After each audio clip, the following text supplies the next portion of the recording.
Assalamualaikum warahmatullahi wabarakatuh. Selamat pagi semuanya. Baiklah, apa kabarnya nih? Semoga semua dalam keadaan sehat walafiat ya. Baiklah, pada hari ini kita kembali lagi dengan topik biologi ya. Pastinya dengan materi yang berbeda. Nah, materi pada hari ini itu adalah perbedaan monokotil dan dikotil. Bersama saya Siti Rohma. Yuk ikutin penjelasannya. Baik, yang pertama, apa saja sih perbedaan dari monokotil dan dikotil? Jadi yang pertama sudah saya siapkan dua tanaman yang berbeda pastinya. Yang pertama jagung, yang kedua adalah kacang tanah. Nah, langsung saja ini perbedaannya. Yang pertama adalah akar. Kalau untuk akar, jagung ini memiliki akar serabut ya, bentuknya seperti digambar ya, dan itu bentuknya menyebar. Nah, sedangkan kacang tanah itu akarnya agak manjang ya. Dia punya kaliptra dan sifatnya menancap ke dalam tanah. Itu namanya adalah akar tunggang. Sedangkan kalau batang jagung ini memiliki bentuk berruas-ruas ya. Dia memiliki meristem interkalar yang nanti berperan dalam proses pemanjangan. Sedangkan kalau batang kacang tanah itu batangnya berkayu ya, karena dia memiliki kambium. Kemudian yang kedua, jagung ini memiliki daun bentuknya sejajar atau ada bahkan yang melengkung ya. Nah, jadi sebagian besar bentuk monokotil daunnya itu seperti itu ya. Kemudian kalau kacang tanah ini karena contoh dari dikotil ya, itu contoh bentuk daunnya itu adalah menyirip ya, bentuknya seperti itu.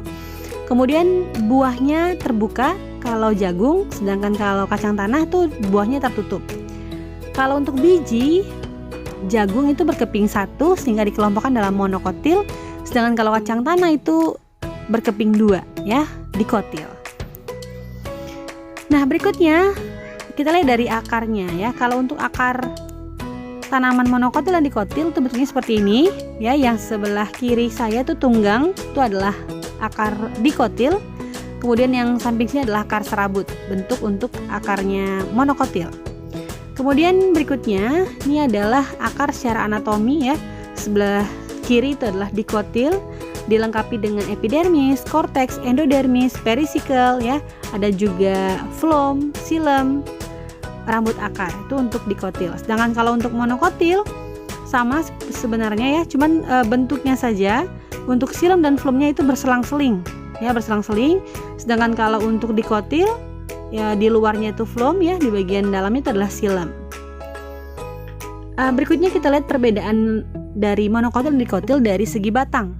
Kalau untuk batangnya ini secara anatomi ya, kalau untuk dikotil itu bentuknya lebih teratur ya, karena bentuknya ini dipisahkan oleh kambium untuk floem dan xilem. Xilem itu adalah pertumbuhan kambium ke arah dalam, sedangkan kalau floem pertumbuhan kambium ke arah luar yang berperan dalam proses pengangkutan. Kalau dia floem itu adalah untuk proses mengangkut hasil fotosintesis ya, sedangkan kalau xilem itu mengangkut air dan juga zat hara, mulai dari akar sampai ke seluruh bagian tanaman. Nah, untuk bentuk yang lainnya tuh sama ya, ada epidermis, korteks, endodermis, kemudian perisikel. Nah, cuman kalau untuk monokotil tidak ditemukan nih adanya kambium. Nah, sehingga bentuknya itu seperti ini ya, tersebar. Ya, tersebar, tidak seperti dikotil. Biar nyata nih kita lihat langsung tanamannya ya. Jadi kalau untuk yang pertama ini batang A, ini batang B. Oke, tanamannya tahu belum ini? Ya, kalau untuk yang pertama ini adalah batang Tectona grandis atau jati ya, yang digunakan sebagai materi dasar bahan bangunan. Buat lemari juga bisa ya, untuk membentuk rumah juga bisa. Nah, ini adalah, lihat batangnya ya, sangat besar, kuat kelihatannya ya, berkayu karena dia punya kambium.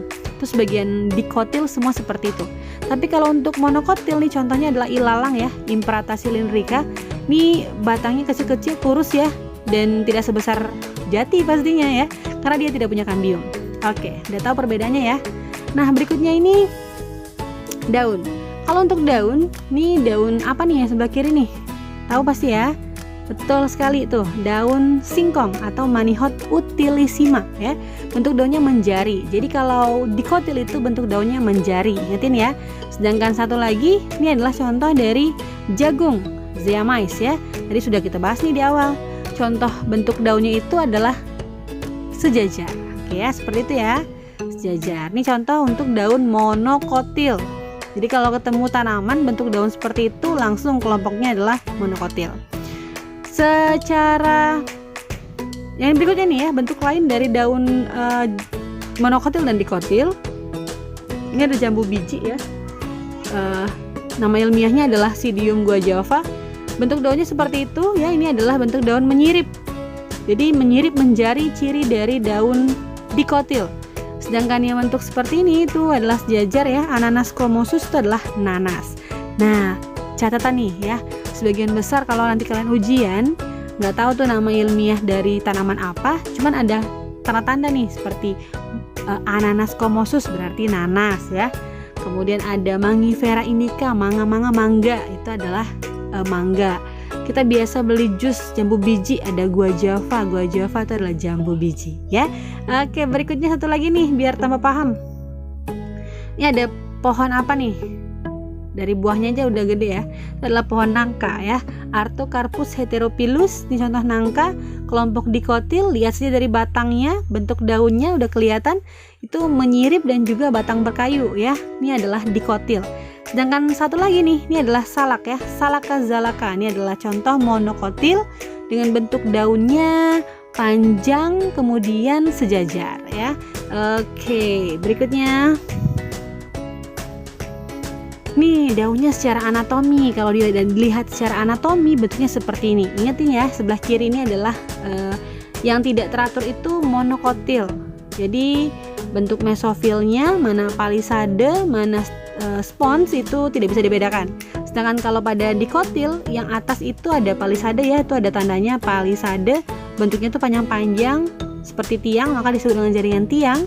Dia dilengkapi dengan banyak klorofil sehingga dia berperan dalam proses fotosintesis ya.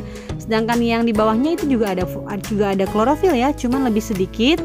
Nama jaringannya adalah jaringan bunga karang atau jaringan spons. Masih dilengkapi dengan berkas pengangkut, flum dan silem di bagian daunnya juga ada. Dan ada juga mulut daun yaitu stomata, baik di atas atau di bawah bagian epidermis ya, baik epidermis atas atau epidermis bawah. Oke, berikutnya biji.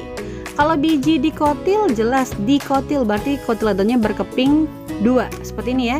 Ada kulit biji, plumula, radicula, poros embrio dan kotiledon, dua keping bijinya.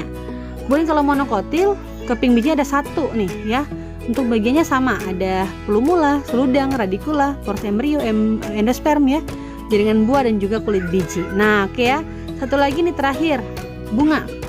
Kalau bentuk bunga seperti ini itu adalah bunga anggrek ya. Ini bunga monokotil ya. Sedangkan yang satu lagi ini adalah asoka. Itu Saraka indica, bentuk bunga dari dikotil. Lihat dari kelipatannya ya. Kalau dia kelipatannya ada 3, 6, 9 itu adalah bunga monokotil. Sedangkan ada 4, 2, 4, 5 itu adalah dikotil. Biar tambah paham nih sedikit lagi nih. Ya, ada satu lagi. Ada nih ya tulip dan juga kembang sepatu ya. Tulip itu Tulipa sp dan Hibiscus rosa sinensis. Kita hitung dulu yang kembang sepatu ya. 1, 2, 3, 4, 5, 6 ya. Oh 6 bukan. Oke 5 ya. 1, 2, 3, 4, 5, 2 di bawah. Jadi kalau dia 2, 4, 5 itu adalah dikotil. Sedangkan kalau dia 3, 6, 9 itu adalah monokotil. Oke ya. Semoga bermanfaat. Saya Siti Rahma. Wassalamualaikum warahmatullahi wabarakatuh. Terima kasih. Jangan lupa like, comment, share, dan subscribe.